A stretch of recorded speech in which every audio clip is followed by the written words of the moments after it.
Assalamualaikum warahmatullahi wabarakatuh. Jadi di sini saya ingin mempresentasikan tadi apa yang kelompok kami lakukan gitu. Jadi pertama tadi kelompok kami kita menggunakan apa itu pertama efek Doppler. Terus apakah efek Doppler hanya terdapat pada gelombang bunyi. Terus tadi juga kita melakukan simulasi efek Doppler jika si pengamatan media lalu ketika sumber mendekati sumber dekat, dan juga kita mengamati efek Doppler pada kadar cuaca. Lalu yang pertama kita juga menjawab pertanyaan umum. Pertama, mengapa pergerakan relatif antara sumber dan pengamat detik dalam efek Doppler? Karena efek Doppler terjadi ketika ada perbedaan frekuensi yang terdengar oleh pengamat dikarenakan pergerakan relatif. Terus kedua juga ada apakah efek Doppler hanya dapat terjadi pada gelombang bunyi? Jelaskan itu. Nah, efek Doppler ini tuh tidak hanya dapat terjadi pada gelombang bunyi. Efek Doppler dapat terjadi pada gerakan relatif, sebenarnya gelombang elektromagnetik gitu. Apa sih gelombang elektromagnetik itu? Gelombang elektromagnetik itu kayak contohnya dari TV, terus WiFi itu merupakan salah satu contoh gelombang elektromagnetik gitu. Nah, terus tadi yang simulasi efek Doppler gelombang bunyi ketika pengamatnya diam gitu.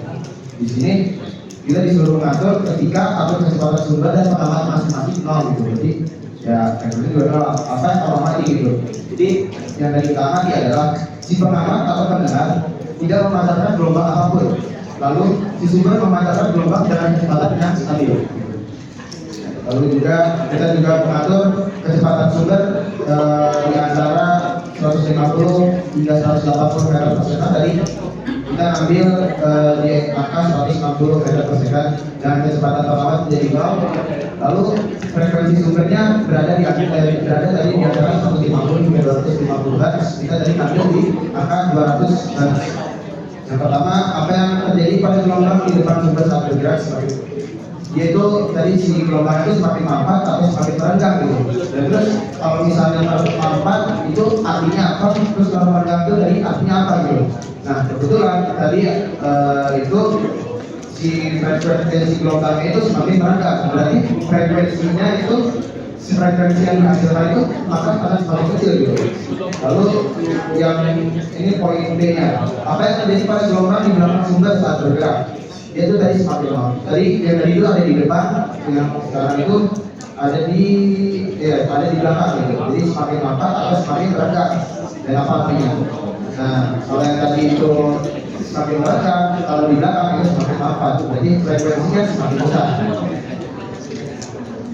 Lalu yang selanjutnya kita memperhatikan objek bulan hijau atau si pendengar tadi.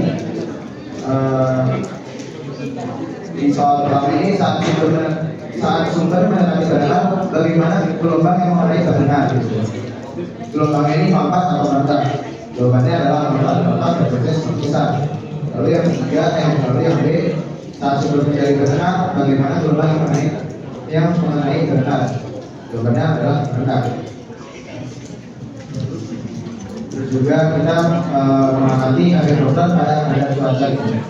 Jadi kita melihat di nada cuaca yang pertama ketika kita mengatur kecepatan awal berada di 80 meter per second dan frekuensi kadar menjadi 5 GHz.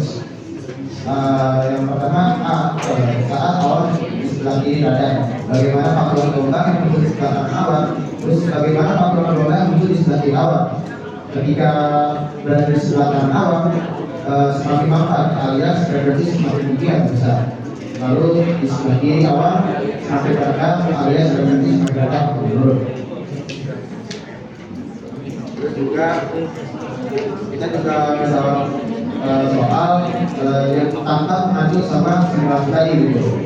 Jawabannya adalah awan badai mendarat dengan bukti frekuensi yang diterima radar sebesar 6 GHz. Kita yang bisa pokoknya bisa yang bisa terus oh ya soalnya itu Contoh tadi aku bekerja di kantor BNKB.